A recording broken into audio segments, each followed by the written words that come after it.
नमस्कार किसान साथियों, जैसा कि आप सभी लोग जानते हो कि इन दिनों राष्ट्र स्तर पे ही डीएपी की कुछ कमी चल रही है। इसके कुछ विभिन्न कारण हैं, अंतर्राष्ट्रीय स्तर के भी कुछ कारण हैं।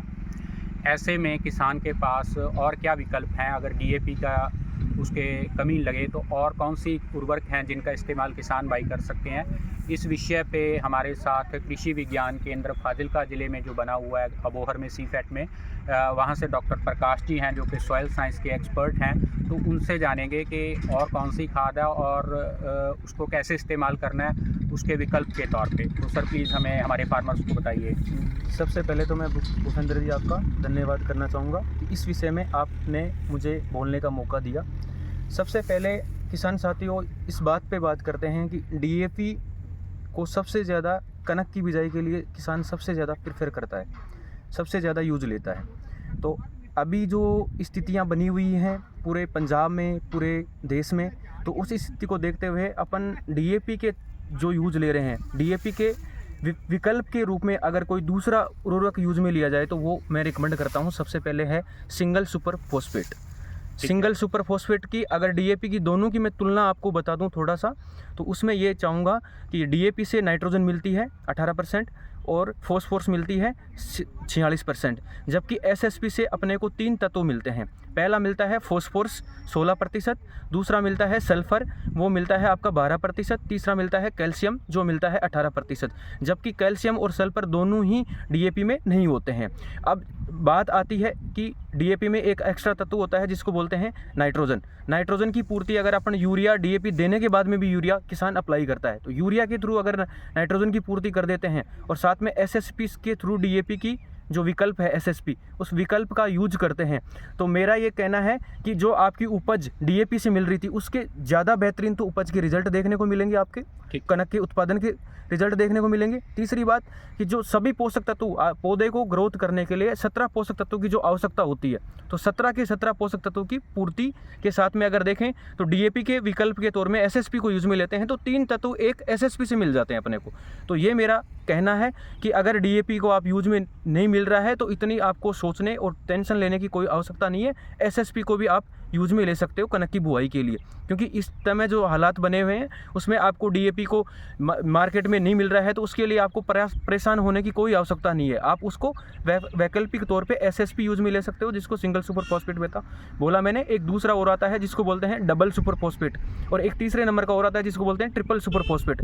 तीनों का जो कंटेंट होता है सेम ही होता है, लेकिन जो फॉस्फोरस की जो मात्रा होती है तीनों में, जैसे सिंगल में होगा 16%, डबल में होगा 32% और ट्रिपल में होगा आपका लगभग 48%। तो जिस हिसाब से जिस शहर में जो चीज़ अवेलेबल है उस हिसाब से आप इसको यूज में ले सकते हो, या फिर नाइट्रोफॉस्फेट भी आप यूज में ले सकते हो और आपकी कनक की बिजाई कर सकते हो। सर एक बात और बताइए, अगर किसान एक थैला डीएपी डाल रहा था तो उसकी जगह पे अगर वो सिंगल सुपर फास्फेट डाल रहा है तो वो कितनी डाले, डबल कितनी डाले, और ट्रिपल सुपर फास्फेट है तो उसकी क्या डोज रखे?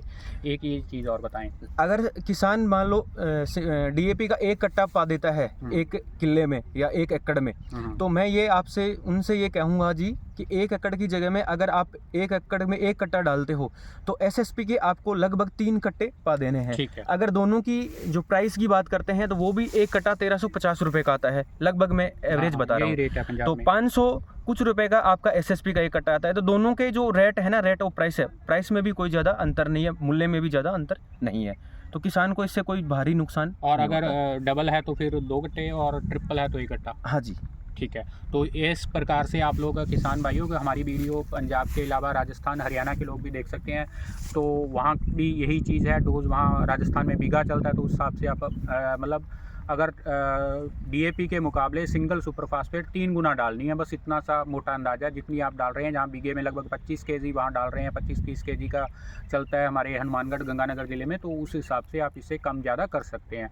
और सर ने जैसे बताया कि उसमें आपको सिंगल सुपर फास्फेट में सल्फ़र और कैल्शियम 2 एक्स्ट्रा तत्व मिल रहे हैं, और जो डीएपी में नाइट्रोजन मिलती है वो हम यूरिया से भी ले सकते हैं। यूरिया इजीली अवेलेबल है, उसमें कोई दिक्कत नहीं है। और अब सही समय भी आ गया है, ठंड बढ़नी शुरू हो गई है, तो गेहूं की बिजाई अब देरी ना करें और जो अल्टरनेट खाद है उसका इस्तेमाल करके आप लोग इसकी बिजाई कर सकते हैं। और दूसरा सर इसमें एक चीज़ और बताइए कि क्या सॉइल टेस्ट के आधार पे भी कुछ डिसीजन लेना चाहिए कि कितनी खाद डालनी चाहिए फास्फोरस? सर मैं मृदा विज्ञान का विषय विशेषज्ञ होने के नाते ये सभी किसानों से ये मैं रिकमेंड करता हूँ या सभी किसानों से ये गुजारिश करता हूँ या सिफारिश करता हूँ। मेरी सिफारिश के अनुसार अगर आपको जो न्यूट्रेंट्स मैनेजमेंट एक प्रैक्टिस चलती है, इंटीग्रेटेड न्यूट्रेंट मैनेजमेंट एक प्रैक्टिस चलती है, उसी के तौर पे मैं आप सभी किसान साथियों से ये निवेदन करना चाहता हूँ कि जब भी आपको आपके आसपास नज़दीक कोई भी सॉइल टेस्टिंग लेबोरेटरी है, उस लेबोरेटरी में आप बोने से 1 महीने पहले आपको सॉइल सैंपल भेजना है। सॉइल सैंपल भेज करके उस रिपोर्ट को ले करके उस रिपोर्ट के आधार पर अगर आप न्यूट्रेंट मैनेजमेंट करते हो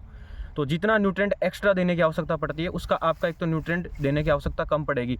जैसे मान लो आपके खेत में पहले से पोटेशियम की मात्रा जितनी पौधे को चाहिए उतनी अवेलेबल है, पोटेशियम अगर अवेलेबल है तो उसमें आपको पोटेशियम देने की आवश्यकता नहीं होगी। दूसरी चीज़, कई बार पोटेशियम की आवश्यकता होती है, अवेलेबल नहीं भी होता है वो चीज़, तो अपने को जितनी आवश्यकता होती है उसी हिसाब से अपन उसकी डोज फिक्स कर दी जाती है। पहली बात तो आपके सोइल हेल्थ कार्ड में ये चीज़ आपको फिक्स करके बताया जाएगा कि आपको एसएसपी कितना पाना है, यूरिया से कितना देना है और डीएपी से कितना देना है। किसी भी उर्वरक को देना है तो उसका जो सोर्स होगा उसके सोर्स की आपकी डोज बता दी जाएगी पहले से ही सोइल हेल्थ कार्ड में। तो सोइल हेल्थ कार्ड का एक सबसे बड़ा बेनिफिट ये होता है कि अपन जो एक्स्ट्रा अतिरिक्त जो चीज़ें डाल देते हैं उसका बेनिफिट होता है, उससे आपकी जो लागत पे ज़्यादा असर आता है। तो लास्ट में जा कर के जब उसकी कुल लागत निकालते हैं तो उस लागत का भी आपको एक बेनिफिट मिलेगा।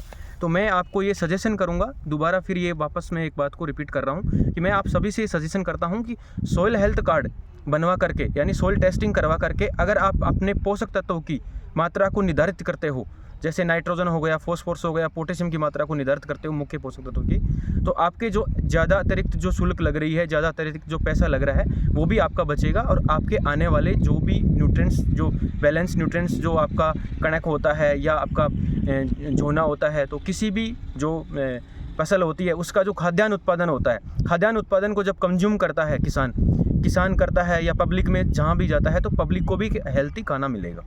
तो ये बहुत सही बात बताई और हम हमारे किसान साथियों को बताना चाहेंगे कि हमारे मुख्यमंत्री श्री भगवंत सिंह मान जी और हमारे कृषि मंत्री जो पंजाब के हैं गुरमीत सिंह जी कुटिया साहब, उन्होंने एक स्पेशल निर्देश दिए हैं कृषि विभाग को कि बहुत सारे सैम्पलिंग की जाए।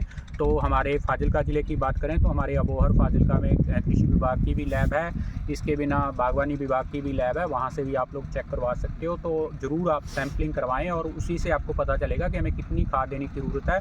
हो सकता है हमें 50 kg DAP की ज़रूरत न भी हो, कम हो अगर हमारे खेत में फास्फोरस है, और अगर हम एक्स्ट्रा फास्फोरस या कोई खाद डालते हैं तो वो खर्चा के कारण बनता है, हमें उतनी आमदन का कारण नहीं बनता। तो इस बात का अवश्य ध्यान रखें और बहुत धन्यवाद सर जो आपने इतनी वैल्यूएबल इन्फॉर्मेशन हमारे किसानों को दी। Thank you.